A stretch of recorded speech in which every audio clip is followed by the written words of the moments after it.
Welcome दोस्तों, स्वागत है आप सभी का। आज हम पढ़ने वाले हैं थ्री स्कीमा आर्किटेक्चर के बारे में। तो चलिए हम स्टार्ट करते हैं। थ्री स्कीमा आर्किटेक्चर क्या होता है, इसकी ज़रूरतें क्यों हुई और हम इसकी कैसा यूज़ करते हैं। तो चलिए पहले हम जानते हैं थ्री स्कीमा आर्किटेक्चर। यहाँ स्कीमा एक वर्ड है, पहले हम जानते हैं स्कीमा क्या होता है। तो स्कीमा हमारा स्ट्रक्चर होता है। स्ट्रक्चर होता है किसका? डेटाबेस का। हम स्ट्रक्चर कहने का मतलब कि डेटाबेस को कैसे डिज़ाइन कर रहे हैं, कैसे उसका डेवलपमेंट हो रहा है, कैसा लॉजिकल बिहेवियर है, ये सारे हो गए स्ट्रक्चर और उसे हम स्कीमा कहते हैं। तो स्कीमा का सीधा मतलब हो गया स्ट्रक्चर ऑफ ए डेटाबेस। ठीक है। अब हम ये जानते हैं थ्री स्कीमा आर्किटेक्चर। तो थ्री स्कीमा आर्किटेक्चर को हम और किन नामों से जान सकते हैं? तो यहाँ पे मैं मेंशन भी कर दी हूँ, three level abstraction, abstraction level, database abstraction, three schema abstraction. ये सारे नामों से हम थ्री स्कीमा आर्किटेक्चर को जानते हैं। ये एक क्लाइंट सर्वर आर्किटेक्चर है। हमें इसके डिज़ाइन क्यों हुआ? इसका डिज़ाइन देखिए 1917 में एक कंसेप्ट आया, डेटा इंडिपेंडेंसी। डेटा इंडिपेंडेंसी कहने का मतलब है हमें डेटा को डिपेंड करना। हमारा डेटा डेटा यूज़र से हाइड रहे। पहले क्या होता था, फर्स्ट आर्किटेक्चर सब में हम डायरेक्टली कांटेक्ट करते थे डेटाबेस से, लेकिन वो ज़्यादा सेफ सिक्योर नहीं हुआ। तो ये एक नया कंसेप्ट आया डेटा इंडिपेंडेंसी का, जिसमें यूज़र और डेटाबेस दोनों पे सेपरेट काम हो, दोनों एक दूसरे से हाइड रहे। जितनी ज़रूरत यूज़र को है डेटा की, बस उसे हम उतना ही शो करते हैं और जितना एक्सेस करना हो हम उतना ही एक्सेस करते हैं। हम सारा डेटाबेस यूज़र को नहीं दिखाते हैं। तो एक तरह से ये भी बोल सकते हैं यूज़र के इंफॉर्मेशन और डेटाबेस के इंफॉर्मेशन को सेपरेट रखने के लिए हम थ्री स्कीमा आर्किटेक्चर का यूज़ किए। और यही कंसेप्ट है डेटा इंडिपेंडेंसी की भी। वैसे मैं आपको डेटा इंडिपेंडेंसी को एक अलग से क्लास में बताऊंगी, लेकिन फिलहाल तक के लिए आप ये समझ लीजिए। वैसे कंसेप्ट यही है। आजकल हमारे जितने वेब एप्लीकेशन होते हैं वो थ्री स्कीमा आर्किटेक्चर पे ही बेस्ड होते हैं। मैं ये तो नहीं बोलूँगी कि सारे ही इस पे होते हैं, लेकिन ज़्यादातर थ्री स्कीमा आर्किटेक्चर पे ही डिज़ाइन होते हैं। तो थ्री स्कीमा आर्किटेक्चर को हम तीन तरीकों में बांटे हैं। यहाँ पे देख लीजिए, एक्सटर्नल स्कीमा जिसको हम व्यू लेवल भी कहते हैं, कंसेप्चुअल स्कीमा जिसको हम लॉजिक लेवल भी कहते हैं, फिजिकल स्कीमा उसको हम इंटरनल स्कीमा और फिजिकल लेवल भी बोलते हैं। इसे आप याद रखिएगा, किसी भी नाम से क्वेश्चंस आते हैं। ठीक है, तो चलिए आगे बढ़ते हैं। अब देखिए, अब ये क्या है? तो ये मैं एक डायग्राम बना दी हूँ, ये थ्री लेवल स्कीमा का, थ्री स्कीमा आर्किटेक्चर का। अब देखिए ऊपर क्या है, ये एक्सटर्नल स्कीमा, एक्सटर्नल स्कीमा इसे हम व्यू लेवल बोलेंगे। अभी बता चुकी हूँ। कंसेप्चुअल स्कीमा इसको हम लॉजिकल लेवल बोलेंगे। और ये हो गया फिजिकल स्कीमा, जो कि फिजिकल लेवल है। ये हमारा डेटाबेस फाइल है, जो कि इसे हम डेटाबेस फाइल है। ठीक है। अब क्या है, होता है एक इंटरनल लेवल। इंटरनल लेवल में इंटरनल स्कीमा से जो डिस्क्राइब करता है। अब इंटरनल लेवल किस पे बना है, जिसे हम फिजिकल स्कीमा भी बोल रहे हैं, वो इंटरनल स्कीमा से बनता है। इसमें इसका स्टोरेज क्या है, डेटा को कैसे स्टोर करते हैं, ये सारे स्ट्रक्चर इसमें पता चलता है। अब व्यू लेवल में क्या होता है, हम जैसे कि यूज़र, एक यूनिवर्सिटी का एग्जांपल से मैं आपको बताती हूँ। जैसे मैं एक स्टूडेंट हूँ, मैं गई अपने स्टूडेंट लॉगिन पे, मैंने लॉगिन किया तो मुझे उसमें क्या दिखा, मुझे अपना रोल नंबर दिखा, अपना मार्क्स दिखा, अपना अटेंडेंस दिखा, वो सब मुझे दिखा। बट मैं उसमें कोई चीज़ अपडेट नहीं कर सकती। मैं जो चीज़ देख रही हूँ वो हो गया मेरा व्यू लेवल। अब वहाँ पे एक फैकल्टी है, वो भी क्या कर सकते हैं, वो भी अपना एक लॉगिन आईडी से अपना जो अपना यूज़र लॉगिन से अपना ओपन करते हैं, वो भी अपना, लेकिन उसमें क्या है, वो रिजल्ट अपडेट कर सकते हैं, मार्क्स अपडेट कर सकते हैं, किसी का अटेंडेंस अपडेट करते हैं। ये अथॉरिटी उनके पास है, फैकल्टी के पास। लेकिन वो भी डायरेक्ट इंटरेक्ट नहीं करती है डेटाबेस फाइल से, जैसे कि स्टूडेंट भी नहीं डायरेक्टली इंटरेक्ट कर रहे हैं डेटाबेस फाइल से। बस कुछ अथॉरिटी फैकल्टी के पास ज़्यादा है, कुछ यूज़र स्टूडेंट के पास कम है, अब फैकल्टी से ज़्यादा डीन के पास ज़्यादा है।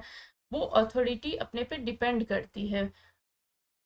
तो लेकिन वो सब क्या है, सारे व्यू लेवल हैं, कोई भी फिजिकल लेवल पे नहीं है। तो वो हमें, हम कोई वेबसाइट खोलते हैं, जैसे कि हम फ्लिपकार्ट ओपन कर रहे हैं, तो फ्लिपकार्ट में हम क्या देखते हैं, जो हम देख रहे हैं स्क्रीन पे वो हमारा व्यू लेवल हो गया। तो ठीक है, चलिए। और view level it means external schema और फिजिकल लेवल, या इसको हम इंटरनल स्कीमा को बीच में मैपिंग करने के लिए जिसकी ज़रूरत होती है उसे हम कंसेप्चुअल स्कीमा कहते हैं। चलिए अब एक एक को हम अच्छे से जानते हैं। अब यूज़र व्यू को पहले पढ़ते हैं। एक्सटर्नल स्कीमा क्या है? तो एक्सटर्नल स्कीमा ऑब्वियसली एक टॉप लेवल का स्कीमा है जिसमें यूज़र जो है सो डेटा देखता है। अब यूज़र जो डेटा देखता है वो उतना ही डेटा देखता है जितना उसकी ज़रूरत है, वो सारे डेटा नहीं देख सकते हैं। जैसे हम IRCTC का वेबसाइट ओपन किए तो हम उसमें ट्रेन का डिटेल, ट्रेन की टाइमिंग, ये सब देख सकते हैं, लेकिन उसका डेटाबेस कहाँ है, वो कैसे काम कर रहा है, हमें नहीं पता। हम अपना लॉगिन है तो लॉगिन किए, अपना सारा डिटेल देखे, बस हो गया। यही था यूज़र व्यू। इस स्कीमा में यूज़र कनेक्टेड रहते हैं। प्रत्येक यूज़र के लिए उसकी नीड के अनुसार अलग अलग स्कीमा होती है। इसके कहने का मतलब, अलग अलग स्कीमा कहने का मतलब, जैसे अभी मैं बताई हूँ, स्टूडेंट के पास वो अथॉरिटी नहीं था जो फैकल्टी के पास था, और फैकल्टी के पास वो अथॉरिटी नहीं था जो कि डीन के पास था। तो ये स्कीमा पे डिपेंड किया, जिसकी जितनी अथॉरिटी की ज़रूरत थी उसको उतना ही दिया गया है। अब external schema conceptual and physical schema से हिडन रहता है, मतलब यूज़र को डिस्प्ले नहीं होता है। अब वही बात हो गई, एक्सटर्नल स्कीमा को यूज़र को नहीं पता जो कंसेप्चुअल स्कीमा में क्या हो रहा है, डेटाबेस में डेटा कहाँ स्टोर हो रहा है, क्या हो रहा है, उसे किसी चीज़ से मतलब नहीं है। ये सब चीज़ उससे हिडन है। वो बस अपना यूज़र व्यू पे जो काम होता है वो क्या हो गया। जैसे कि हम फ्लिपकार्ट पे गए, कोई भी डेटा ऐड टू कार्ट किए, अब उसके बाद वो प्रोडक्ट में कैसे पूरा बिलिंग करता है, किस तरह से हमारे पास डेटा आता है, हमें नहीं पता। ठीक है, यूज़र का डेटा कौन से टेबल में स्टोर है ये भी यूज़र को नहीं पता, टेबल में क्या रिलेशनशिप है ये भी यूज़र को नहीं पता। एक्सटर्नल स्कीमा इन सब चीज़ों से परे होता है, उन्हें ये सब बातें नहीं पता। और एक्सटर्नल यूज़र स्कीमा में क्या होता है, सब कुछ टेबल के फॉर्म में ही सेव होता है। आई होप आपको एक्सटर्नल स्कीमा समझ आ गया होगा। टॉप लेवल का व्यू होता है, हर एक यूज़र का अपना अपना स्कीमा होता है। हर ये एक्सटर्नल स्कीमा कंसेप्चुअल स्कीमा और फिजिकल स्कीमा से हिडन रहता है, मतलब एक्सटर्नल स्कीमा को नहीं पता रहता है जो कंसेप्चुअल और फिजिकल स्कीमा में क्या हो रहा है, यूजर का डेटा कौन से टेबल में स्टोर हो रहा है, टेबल सबके बीच में क्या रिलेशन है, क्या फंक्शन अप्लाई है। एक्सटर्नल स्कीमा को इन सब की कोई भी जानकारी नहीं है। तो आई होप आपको एक्सटर्नल स्कीमा समझ आ गई होगी। अब हम आते हैं कंसेप्चुअल स्कीमा में। कंसेप्चुअल स्कीमा क्या करता है, describe the structure of all data and relationship in the system. अब देखिए, डेटाबेस में डेटा स्टोर होता है, लेकिन उसके लिए एक टेबल बनेगा, टेबल में कॉलम्स बनेंगे, रोज बनेंगे, ये सब कौन डिसाइड करता है? ये सब डिजाइन कंसेप्चुअल स्कीमा में ही हो जाती है। डेटाबेस में तो बस स्टोरेज का काम होता है, ये सब डिजाइन कहाँ हुआ, कंसेप्चुअल स्कीमा में, लॉजिकल लेवल में। ठीक है, मतलब डेटाबेस में कौन कौन से डेटा स्टोर होंगे ये सब कंसेप्चुअल लेवल में बताया जाता है। ये डेटाबेस कैसे डिजाइन होगा ये सब कंसेप्चुअल लेवल में होता है। इसमें डेटा के आधार पर टेबल क्रिएट होता है, और टेबल के बीच में जो रिलेशनशिप क्रिएट होता है वो सब कहाँ होगा, कंसेप्चुअल स्कीमा में।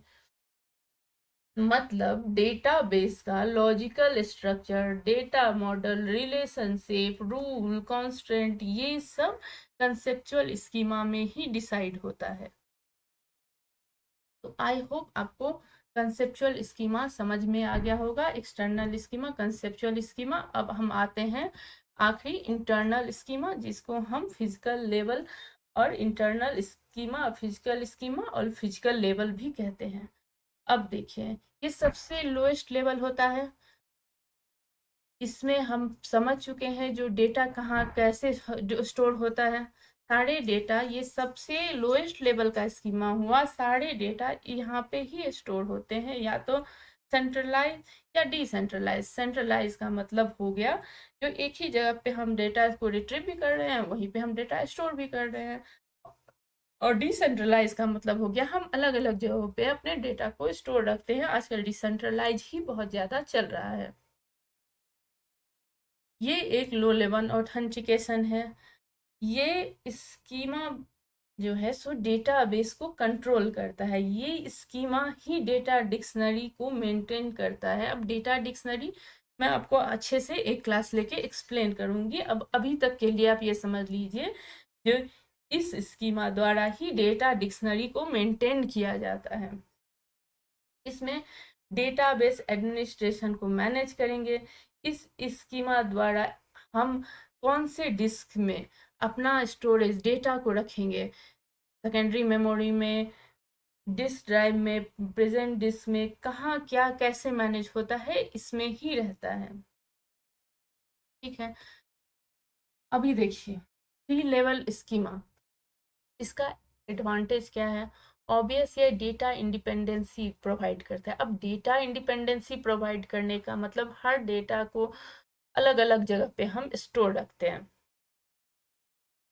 सिक्योरिटी को इन्हांस करने का मतलब सेकेंड पॉइंट इसका क्या है, इन्हांस सिक्योरिटी। इसका सिक्योरिटी इसलिए अच्छा है क्योंकि यूजर डेटाबेस से इंटरेक्ट नहीं करता, डेटाबेस यूजर से इंटरेक्ट नहीं करते। हमें जितना ही, और इस पे सिक्योरिटी कंसेप्चुअल लेवल पे भी लगी रहती है। कंसेप्चुअल लेवल ही सिक्योरिटी को भी मेंटेन करता है, इम्प्रूव करता है परफॉर्मेंस को।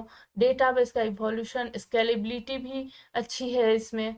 तो मुझे लगता है आपको इसके कंसेप्ट समझ में आ गए होंगे। चलिए मैं एक एग्जांपल के थ्रू आपको ओवरऑल फिर से three level, three schema architecture को मैं एक्सप्लेन कर देती हूँ जो क्या होता है। एक बात देखिए, एक्सटर्नल स्कीमा याद रखिएगा। एक्सटर्नल स्कीमा को हम व्यू लेवल भी बोलते हैं, कंसेप्चुअल स्कीमा उसको हम लॉजिकल लेवल भी बोलते हैं, फिजिकल स्कीमा उसको हम फिजिकल लेवल, और इंटरनल स्कीमा भी बोलते हैं। अब चलिए हम एक एग्जांपल लेते हैं किसी कंपनी की, जहाँ की एक वेबसाइट डिजाइन हो रहा है। तो वेबसाइट जो डिजाइन हो रहा है, तो उसमें पहले एक्सटर्नल स्कीमा में क्या होगा, हम जो HTML का यूज करते हैं, जावा स्क्रिप्ट का यूज करते हैं, और PHP हमारा फ्रंट एंड बैक एंड दोनों में यूज होता है। लेकिन अब PHP का यूज करके जो हम एक्सटर्नल स्कीमा में हम जो हम वेबसाइट का या ऐप का जो हम डिजाइन करते हैं, जो हम देख रहे हैं फिजिकली अपने आंखों से जो देख रहे हैं, वो हो गया व्यू लेवल। ठीक है, अब हम आए ये सब करने के बाद आ गए कंसेप्चुअल स्कीमा में। अब हम उसमें डेटाबेस को डिजाइन करेंगे, जो हम कौन से डेटा में कितने टेबल रखने हैं, डेटा के हिसाब से कितने रो रखने हैं, कौन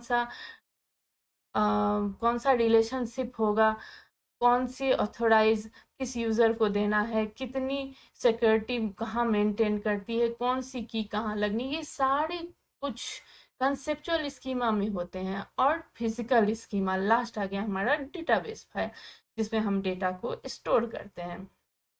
एक्चुअली में होता क्या, ये एक थ्योरी है। यहाँ डेटा में हमारी स्टोर डेटाबेस फाइल में ही होती है, बाकी तो हमारे कहीं भी डेटा का काम ही नहीं है। सारा स्टोर होके डेटाबेस फाइल में ही होता है।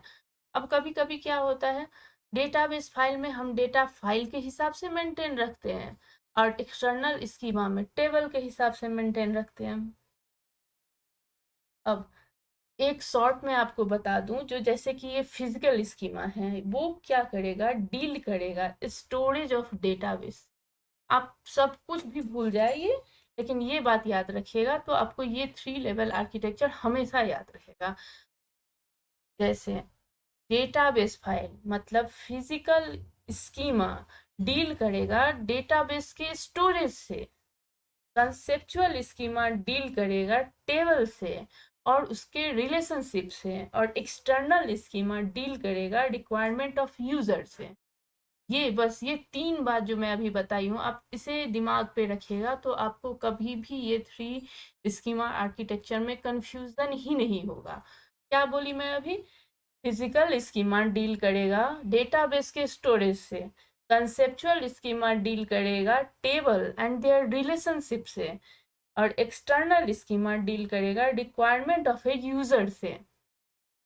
ठीक है, आई होप आपको ये चीज़ें अब याद भी हो गई होंगी। मैंने एक ही चीज़ को बहुत बार बता दिया। अगर आपको कोई भी प्रॉब्लम आती हो तो आप मुझे बताइएगा, और इस वीडियो को आप बार बार देखिए, उससे आपको हर एक कंसेप्ट क्लियर हो जाएगा। अच्छा लगा तो आप शेयर करिएगा, इस वीडियो को ज़्यादा से ज़्यादा लोगों के पास पहुँचाइए ताकि सभी इस कंसेप्ट को जान पाए। तब तक के लिए थैंक यू, मिलते हैं अगले क्लास में।